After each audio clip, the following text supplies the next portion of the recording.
2025 సంవత్సరంలో బీఆర్ఎస్ చేసినటువంటి కార్యక్రమాలు ఏంది? 2026 ఎజెండా ఏంది అనేది మాట్లాడదాం. మనతో పాటు దూదుమెట్ల బాలరాజు యాదవ్ ఉన్నారు. మాజీ కార్పొరేషన్ చైర్మన్, బీసీ ఉద్యమ నాయకుడు.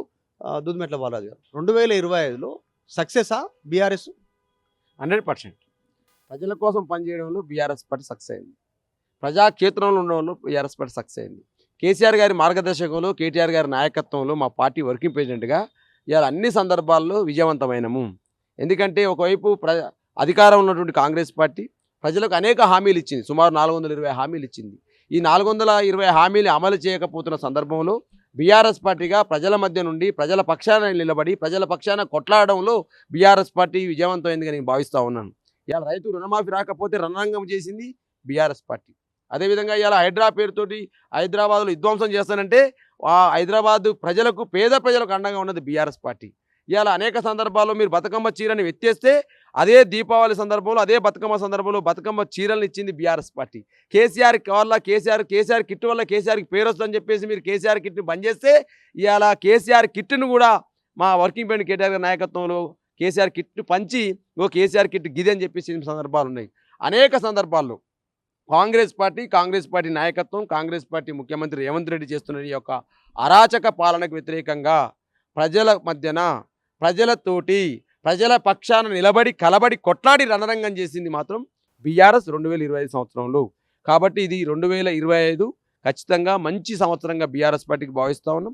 ఒక ప్రతిపక్ష పార్టీగా ఏ విధంగా ఉండాలి, ఎట్లా ప్రజలకు దగ్గర కావాలి, ఎట్లా ప్రజల ఆకాంక్షలు నెరవేర్చాలనే అంశంలో బీఆర్ఎస్ పార్టీ, మా పార్టీ వర్కింగ్ నాయకత్వంలో, కేటీఆర్ నాయకత్వం సక్సెస్ అయిందని భావిస్తాం. 2025లో కొంచెం చేదు కూడా ఉన్నట్టుంది. ఉగాది రోజు చేదు ఎట్లుంటుందో అట్లా బీఆర్ఎస్కి కేసీఆర్ మీద సిబిఐ కేసు, హరీష్ రావు కేటీఆర్ మీద ఫోన్ ట్యాపింగ్, ఫార్ములా ఈ కేసులు, వివిధ విచారణలు.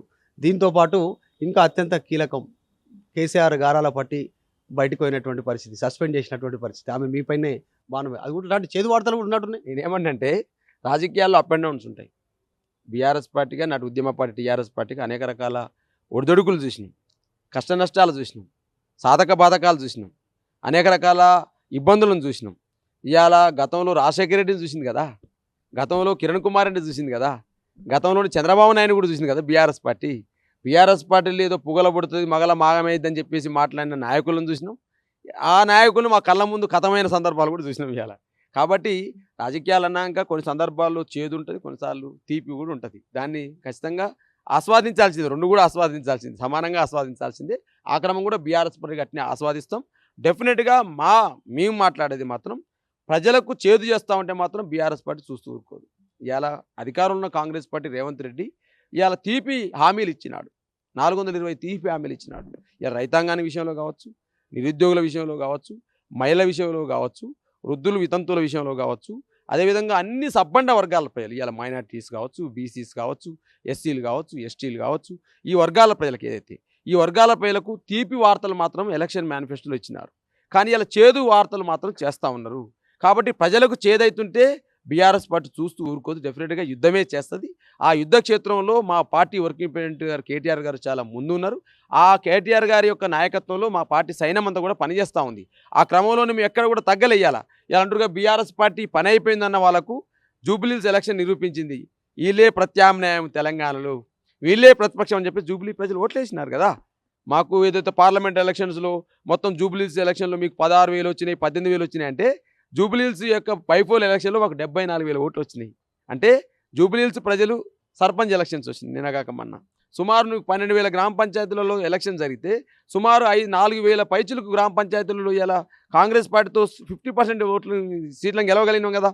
అంటే ఇలా సర్పంచ్ ఎలక్షన్స్ మాకు టీపీ కబురు, జూబ్లీహిల్స్ ఎలక్షన్లో ప్రత్యామ్నాయమైన ప్రతిపక్షమైన బీఆర్ఎస్ పార్టీని ప్రజలు నమ్మడం మాకు తీపి కబురు. డెఫినెట్గా ఇదే స్ఫూర్తితో ముందుకు కదులుతాం. డెఫినెట్గా ఇలా కాంగ్రెస్ పార్టీ చేస్తున్నటువంటి అరాచక పాలన ఏదైతే ఉందో, రేవంత్ రెడ్డి అనే నియంత, రేవంత్ రెడ్డి అనే నీరో చక్రవర్తి అంటున్నాను. ఎందుకంటే ఈ నీరో చక్రవర్తి ఏంటంటే తుగ్లక్ పాలన అంటారు దీన్ని. అంటే తుగ్లక్ గాంక రాష్ట్ర రాజధానులు మార్చినట్టు ఈయనకు పేద పిల్లలకు విషాహారం తింటా ఉంటే పట్టించుకోడిన విద్యాశాఖ మంత్రిగా. ఇవాళ హైదరాబాదులో అత్యాచారాలు, మానభంగాలు జరుగుతూ ఉంటే పట్టించుకోడు ఈయన హోంశాఖ మంత్రిగా. కానీ ఈయనకి ఏం కావాలి? అందాల పోటీలు కావాలి రేవంత్ రెడ్డి గారికి. అదేవిధంగా వాళ్ళ మనవడికి ఫుట్బాల్ ఆటలు కావాలి. అదేవిధంగా వాళ్ళ అల్లుడికి అమృత్ కాంట్రాక్టులు కావాలి. అదేవిధంగా ఈయన మాట్లాడుతాడు, ఈయన అరే మా కేటీఆర్ని పట్టుకొని మీసాలే లేవని మాట్లాడతాడు. అయ్యా నీ అల్లుడికి మీసాలు ఉన్నాయి ఒక్కసారి చూసుకొని ఆయన నీ అల్లుడికి నీ యొక్క అల్లుడికి మీసాలు ఉన్నాయి చూసుకొని. ఈయన రేవంత్ రెడ్డి గారు నాకేమనిపిస్తుంది అంటే ఈయన అల్లుడు బాగుండాలి, వాళ్ళ గతంలో ఆయనకు పనిచేసినప్పుడు చంద్రబాబు నాయుడు గారు బాగుండాలి అంతే. ఇలా అంటే ఈయన ఆంధ్ర భీమవరం బుల్లోడే అంటే మా కేటీఆర్ గారు ఏదో అంటారు ఈయనండి, భీమవరం బుల్లోడే ఏదో మాట్లాడతారు. కాబట్టి భీమవరం బాగుంటే చాలు అనుకుంటా ఉన్నాడు. ఇవాళ నేను అంటా ఉన్నాను సార్, తెలంగాణలో వీళ్ళు తీసుకున్న నిర్ణయాల కోమటిరెడ్డి వెంకరెడ్డి గారట నేషనల్ హైవే అథారిటీ వాళ్లకు కేంద్ర సంబంధించినటువంటి రోడ్డు రవాణా శాఖ మంత్రితో మాట్లాడుతున్నట. ఏమిటికయా టోల్ గేట్ ఫీజు రాయితీ కావాలట, ఆ టోల్ గేట్ ఫీజునట ప్రభుత్వమే చెల్లిస్తుందట. తెలంగాణలో దసరా రాలేదా? తెలంగాణలో బతుకమ్మ రాలేదా? తెలంగాణలో కొమరెల్లి జాతర రాలేదా? తెలంగాణలో సమ్మక్క సారక్క జాతర రాలేదా? తెలంగాణలో బతుకమ్మ పండుగ అంటే రాఖీ పండుగ అతి ముఖ్యమైన పండుగ కదా. అక్కా చెల్లెళ్ళు ఆడపడుచులు చాలా అద్భుతంగా జరుపుకునే పండుగ, ఇంటికి పోయే పండుగ. ప్రతి ఆడపడుచు తెలంగాణలో తన అన్న దగ్గరికి వెళ్ళి రాఖీ కట్టే సందర్భంలో మరి ఇవాళ మీకు టోల్ గేట్ ఫీజు రద్దు చేయాలనే ఆలోచన రాలేదా? ఆ టోల్ గేట్ ఫీజును మేమే కడతాం మా ఆడపడుచుల కోసం అనేటువంటి ఆలోచన రాలేదా? నేను అంటున్నాను ఇవ్వాలని. కాబట్టి ఇవాళ భీమవరం బుల్లోనికి అవును, సమ్మక్క సారక్క ఉంది. దాదాపు తెలంగాణలో ప్రభుత్వ గుణాంకాల ప్రకారమే ఏషియాలోనే పెద్ద జాతర. గుణాంకాల ప్రకారమే 1 కోటి మందికి పైగా అంటారు. సాధారణంగా ఈసారి 1.5 కోటి కూడా రీచ్ అయ్యే అవకాశం ఉంది. ఫెసిలిటీస్ పెంచుతున్నాం అనేటువంటి చెప్తుంది. దాన్ని కూడా నేను అడుగుతా ఉన్నాను, నేను ఇలా మీ ఆర్టీవీ ద్వారా అడుగుతా ఉన్నాను. ఇది వాస్తవంగా మాట్లాడాల్సిన అవసరం ఉంది. ఇవాళ సంక్రాంతికి మాత్రమే టోల్ గేట్ ఫీజులు తీసేస్తారా? దాన్ని ప్రభుత్వం భరిస్తుందా? ఇవాళ కేంద్ర మంత్రిని అడుగుతున్నారు కదా, ఎవరి ప్రయోజనాల కోసం అడుగుతూ ఉన్నారు, ఎవరి మెప్పు కోసం అడుగుతూ ఉన్నారు, ఎవరి డైరెక్షన్లో అడుగుతూ ఉన్నారు? చంద్రబాబు నాయుడు ఒక్కడు సాటిస్ఫై అయితే చాలా, తెలంగాణ పైన అవసరం లేదా మీకు? ఇవాళ నేను అడుగుతా ఉన్నాను, మేము డిమాండ్ చేస్తా ఉన్నాను ఈ కాంగ్రెస్ ప్రభుత్వాన్ని. ఏదైతే ఈరోజు మీరు కేంద్ర మంత్రికి లేఖలు రాశారు కదా, ఇదే లేఖలు ఇవాళ టోల్ గేట్ ఫీజును మేమే కడతామంటారు ప్రభుత్వం అంటారు కదా, ఈ యొక్క అంశాలని రేపు అతిపెద్ద జాతర అయినటువంటి సమ్మక్క జాతర కూడా ఇంప్లిమెంట్ చేయాలి. సుమారు 1 కోటి నుంచి 2 కోట్ల మంది ఇతర రాష్ట్రాల నుంచి కూడా వస్తారు. కాబట్టి మా ప్రజలపై సమ్మక్క